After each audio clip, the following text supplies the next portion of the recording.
What's going on, guys? This is Zack Göebbel with the Madeleine Haze. So I've been talking to you guys a lot online about finally doing a pedal board video, and I have finally found the time. So what I'm going to do in this video is take you guys on a tour. Mainly this video was inspired to be done tonight because we're going into the studio tomorrow to start recording the new album. So I was just running through some last minute tweaks and making sure I've got everything in place like I need it for the studio, so I figured I'd walk you guys through it while I'm doing it. So come on over and you can see first and foremost the pedal board itself was put together by Trailer Trash Pedal Boards. Very awesome company. They did phone consultations with me. They went through the pedals that I had, trying to figure out what size board I would need and what specs I needed and all that. So they're a really great company, really easy to work with. So that's what all of my pedals are mounted to. I have a main power that runs into the side that powers everything, so all my power can just be underneath the board. This is a 36 by 18 board, which, as you can see, I need a lot of real estate on the board, not because there's a particular overabundance of pedals, but just because some of them are large units. So everything on the board is run through the Blackstar HT Club 40, which is a 40 watt all tube head. This was the original housing or the original cabinet for the amp itself. I've taken it out, I've built its own head. It's not very pretty because I'm not a carpenter, but it serves its purpose. So I actually normally on stage and in the studio run through an Avatar 212 cabinet. So the HT40 through the front of the amp comes here to the tuner, obviously, noise gate. From the noise gate we jump over here to the Electro-Harmonics section of the board, which starts with the East River Drive. It's one of my favorite overdrive pedals. And then into the Nanopog, which I'm sure many of you know, very nice pedal, well known, we'll talk about that. The brand new, this was just released, I did a video of it a few days ago, just showing you guys just a little piece of a new song. This is the Mel 9, which is the Mellotron in a box, basically. Very awesome pedal. From this we run back over here into, this is just a Crybaby Wah, into the Boss FV300L volume pedal, and then from there we come up here into the Roland unit. From the Roland unit we come over here into the Digitech Jam Delay, and then that is where our effects loop starts. So we go from the effects loop into the out of the Jam Delay, and then from there where do we go? We come over into the, see, I'm trying to remember how this loop is run. And then we come to the phaser here. And this is by a company called Rowan. Look them up. They have a lot of different kinds of pedals in their entire pedal line. Very inexpensive pedals, not an incredibly well-known company, so check them out. They're awesome. And then from there into the Exotic USA SP compressor, awesome compressor, boutique, very nice. And then that goes back into the effects loop. So it's a very long, very specifically run chain. And what I wanted to do now is just kind of walk you guys briefly through what I do with the pedals, how they're run or how they're utilized in our music. And so that's what we're going to be doing today. So first and foremost, the Digitech Jam Delay provides me not only my delays but also samples. Anyone that's seen a live performance recently probably recognizes this. I don't have to tell you things are bad. So that's the that's where we run any kind of sample stuff that we want to do, which we're going to actually be incorporating a lot more of that into what we're doing. And then the Roland GR33 is where I pick up any kind of sounds like pianos, a lot of string sounds, synth lead sounds. I've actually got a tubular bell sound pulled up that I'm using on a lot of stuff right now that I'm really enjoying.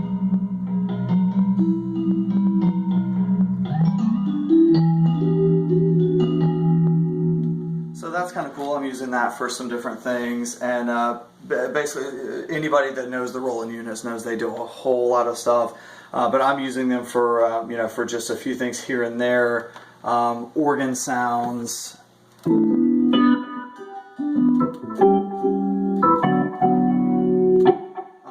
I've got just a few patches here programmed that I've got queued up and kind of ready to go for tomorrow.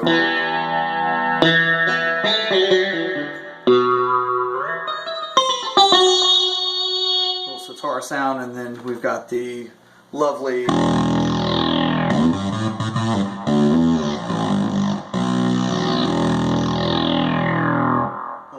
little synth bass Taurus action.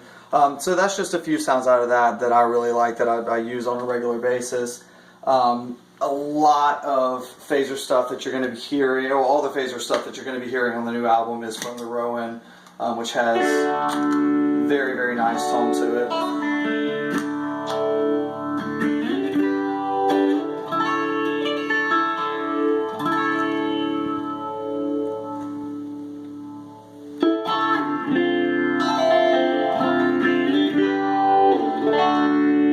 And then we come over here to the electro-harmonic section, and we have the East River Drive.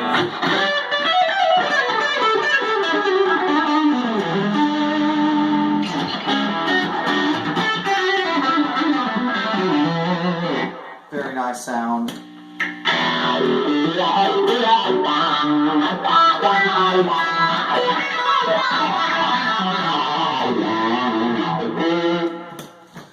And then the two brand new pedals that I got are the Nanopog and the Mel 9. The Mel 9 will start with the Pog. Like I said, it's a very popular pedal. I'm sure you guys are probably familiar with what it does. It's a polyphonic octave generator.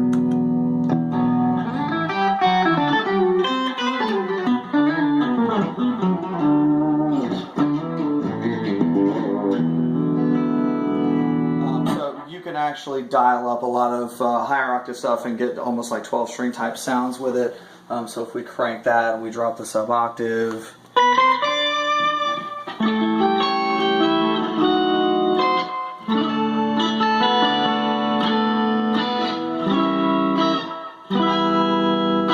so you can get some really cool sounds going on like that. A big thing that I use it for is I dial in just a touch of the octave above and a little bit more of the sub octave, and when you have a nice distortion sound, which I'm running from the front of the amp,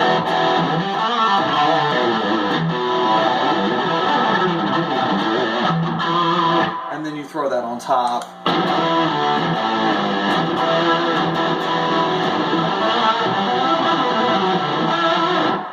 gives you a nice thick crunchy little tone to it. So I really like that. Especially cool to fatten up leads. But the brand new pedal here, the Mel 9, is I'm really loving it. I'm loving messing around with it. It's anybody who knows classic Mellotron sounds already knows what this pedal is going to sound like. It's just awesome to be able to dial that sound in to blend with a guitar sound. So you've got classic orchestral sound.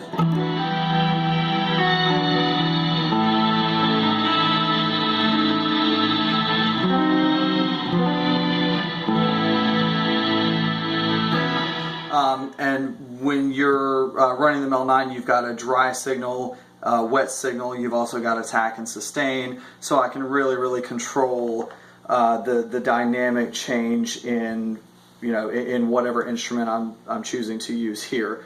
The main ones that I'm really digging so far, like I said in the other video, I've not really even had this pedal for all that long, but some of the sounds that I'm really loving are the orchestral sound. And then we've got the flute sound.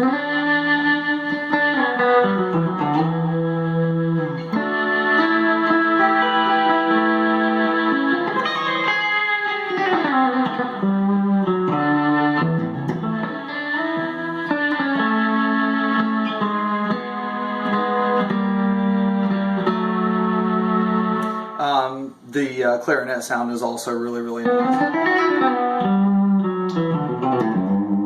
And once again, with this pedal, I can dial the dry signal all the way out.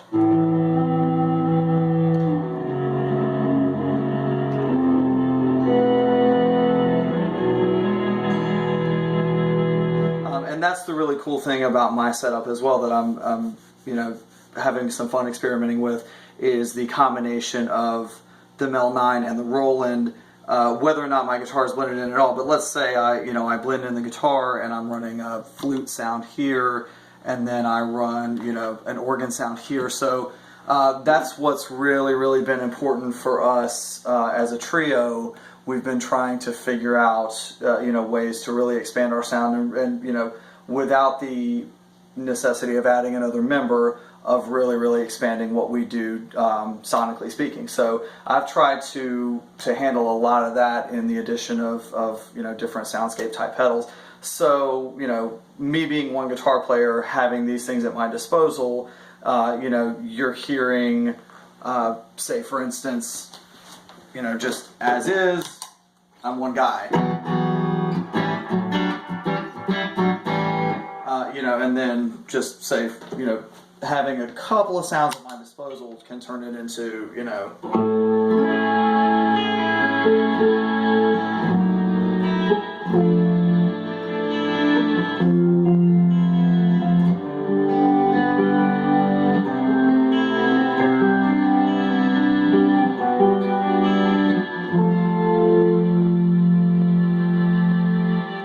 So, now you're hearing a guitar, you're hearing an organ, you're hearing, what I have already dubbed a choir of flutes. So it's all this kind of stuff that we're trying to do to really expand what you guys are listening to.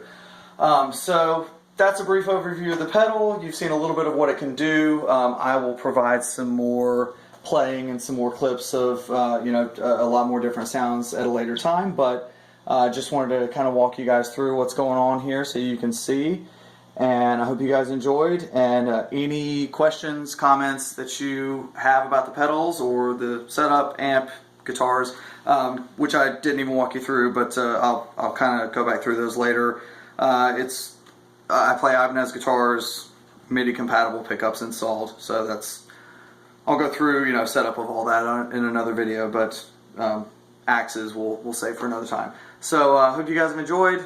Please question, comment, anything in the comment section, and rock on. We'll see you guys April 22nd at Red's on Augusta Road in West Columbia, and 120 Tavern in Atlanta on April 23rd, and can't wait to play for you guys.